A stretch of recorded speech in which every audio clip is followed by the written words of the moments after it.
Nakahanda naman ang Senate Blue Ribbon Committee na imbitahan sa susunod na pagdinig ng Senate Blue Ribbon Committee si dating Congressman Zaldico. Oras na mapauwi na ito sa bansa.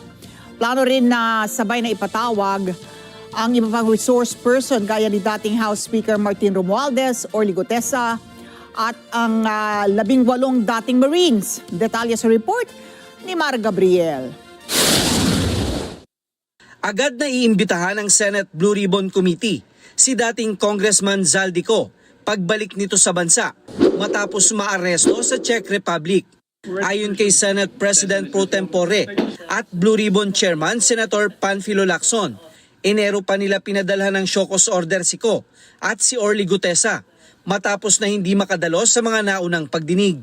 Idadaan nila ang imbitasyon sa korte kung saan mapupunta ang jurisdiction ni Ko pagbalik niya sa bansa. Sabi ni Lacson, malaking bagay kung makikipagtulungan sa investigasyon si Ko na nagsilbing arkitekto sa alokasyon ng pondo sa nabistong korupsyon sa flood control projects. Ayon sa senador, dahil walang extradition treaty ang Pilipinas at Czech Republic, kaya ang kailangang gawin ng gobyerno ay mag-request sa pamamagitan ng diplomatic channel upang maipadeport si Ko.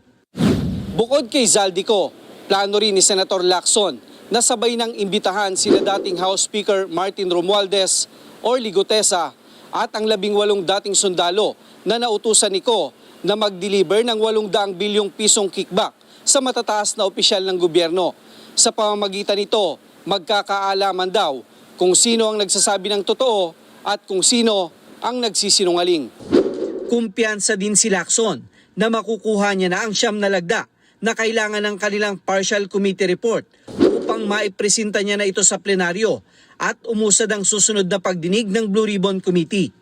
Para naman kay Senator J.B. Ejercito, welcome development ang pagkakaaresto kay Zaldico na malaki daw ang maibabahagi upang magbigay linaw sa itinuturing na pinakamalaking corruption scandal sa kasaysayan ng Pilipinas.